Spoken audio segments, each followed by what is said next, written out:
Hello, hello. Welcome to This, Not That. I'm Elisa Connor with Elisa Connor Consulting, and my co host is Anka Herman. Hi, Anka. Hello, lovely to see you again. Lovely Always to good to see be you as here. well. And today we are talking about what to say to your new email subscribers. We get this question quite often, and it can be as complicated and convoluted as you want, but we're here to simplify it so you know what to do and you can get on it and get it done. So, Anka, you and I chatted a little bit prior to going live, and we both came to the conclusion, the same conclusion, shockingly, that um, your your communication with your new subscriber doesn't have to be complicated. But the one thing that you brought up that I thought was so true, and I think the same thing, and actually say the thing quite often, is that you are not the center of your new subscribers or potential clients' world. You wanna give us a little more insight Yes. on that? Yeah, basically, I can't even remember who painted that picture in my mind, but it's basically saying that what is our whole world, because our business, it's what we're passionate about. For other people, your stuff is just a drop in the ocean of things they have to deal with.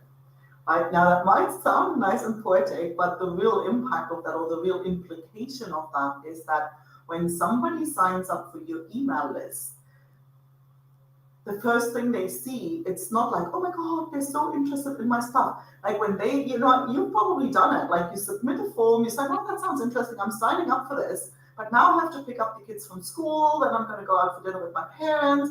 And so I might not actually get to see my email until a few hours later or maybe tomorrow, right?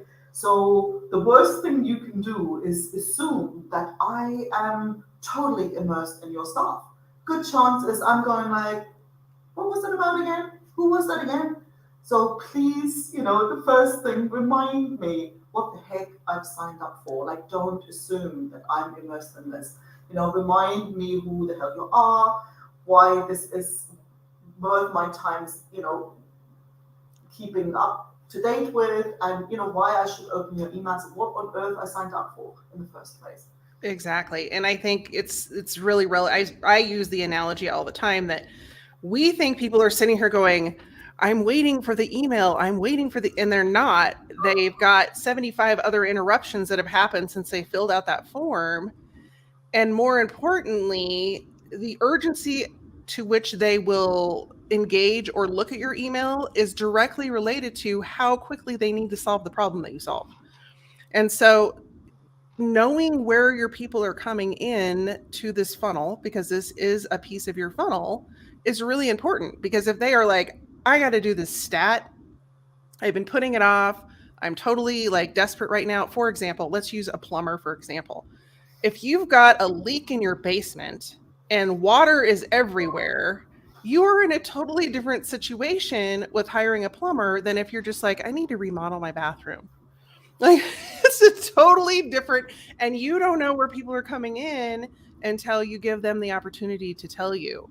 And I think that's where people go wrong with their email sequences is that they try to jump in and immediately start selling what they think the solution that people need is without doing a little bit more research and a little bit more engagement with people to say, hey, actually, I just want to do a bathroom remodel and I don't need to know about emergency services. I don't need to know about, how to clean up water because I don't have that problem right now. That's great. I could file that away, but it's not going to take up space in my brain.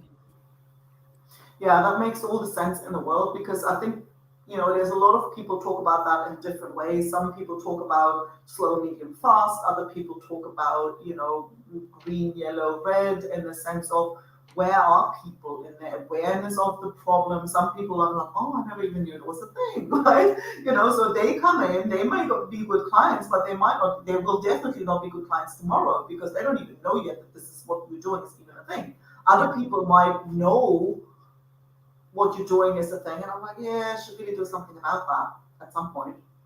So they need different information and they need different type of content to lead them along than the people who, okay, it's already the basement's already flooded. I better, have a solution now.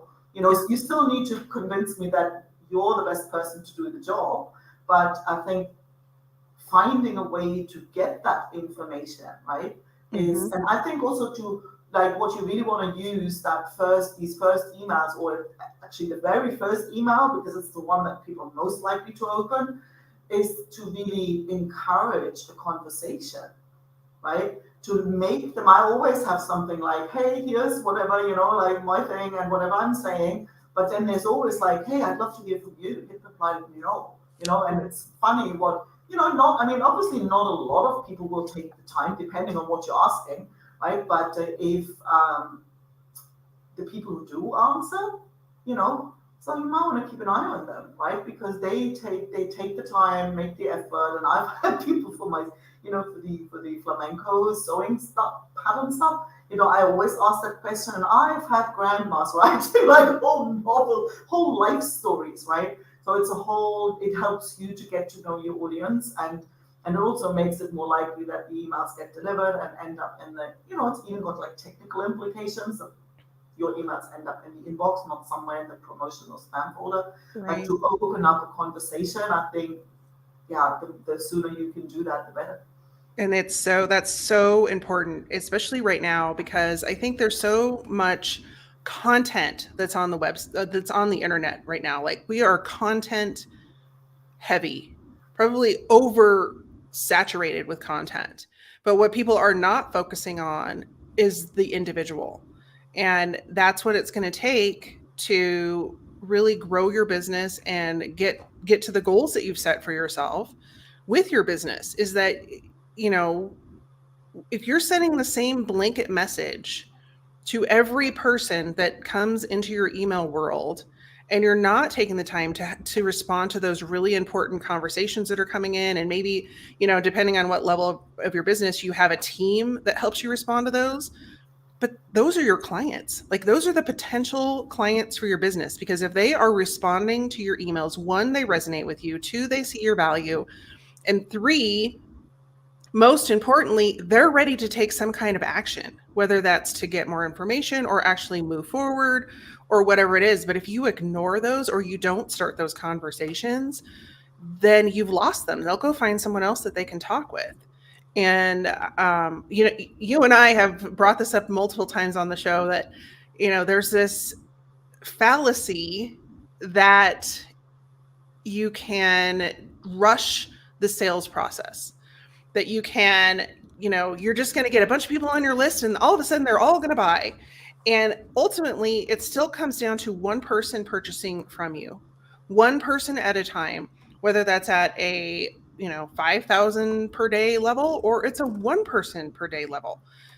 You don't get there overnight. And even those people that are kind of the gurus of the internet, as we'll, refer to them, they still take the time, whether it's them or their team or whomever, to build those relationships one-on-one with people. And you see it from the perspective of, do they have live chat during their launches? Do they have a 1-800 support number where you can get all your questions answered?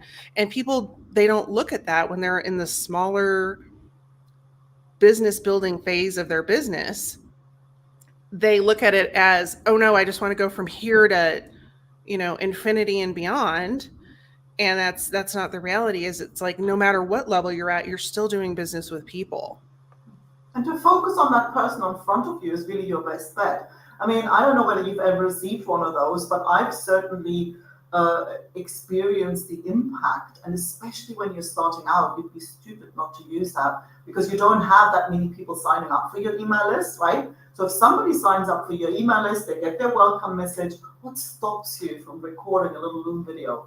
10 seconds. Hey, 10 seconds. I love you being here, or you could have like a little note. I've had somebody do that, like on a little, post note, hello, Anke, like writing out my name, right? So there was that. He didn't even send a video. It was just a photo of him with little, like a post-it note, or where he had like, hello, Anke, written on it. And he sent that to me, or, like a 10-second, 20-second Loom video.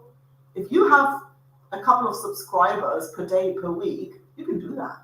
Yeah. Do you think that will have a different impact from, just like hi, buy my stuff, right? Yeah, absolutely. And the same goes like whether you're sending it an email or you're doing a social connection on LinkedIn or Instagram or wherever you are socially, you're going to have much more traction with people that you have conversed with them, in some other way, whether that's commenting on their stuff, sharing their stuff, trying to open that conversation and then trying to connect and have a conversation with them than you are to just like blast it out and cross your fingers and hope someone buys.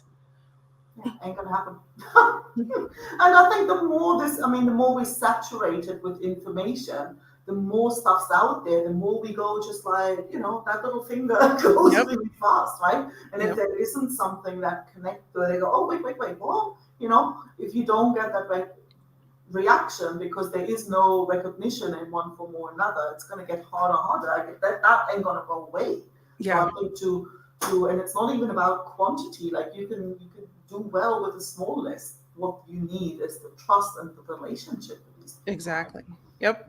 And we have said that before. You don't need $1 million or a million people on your list to make money. So, well, that's what we have for you today. Just a recap of today's episode is when you're first contacting and emailing those new subscribers is to, one, remember you are not the sun of their solar system. They have other stuff going on. To really take into consideration where they are in the buyer's journey. And then number 3 is to treat people like people. They're not a number. They're not there just to purchase from you. And building a consistent and connective relationship is not only going to benefit you if they choose to purchase, but it's also going to benefit you because it has the ripple effect when they share who you are, what you do, and how you help with other people, because you may never be a fit for them, but they may know somebody that you're a perfect fit for. So that's what we have for you this week. Thanks for tuning in. We will be here next week with a new topic. If you have topics, concerns, or questions, put those in the comments of this video. And then also, we would love to know, what is the most awful email that you've ever gotten after signing up from a freebie? So I was just thinking about that. I was going to ask about what's the most creative one you've ever received.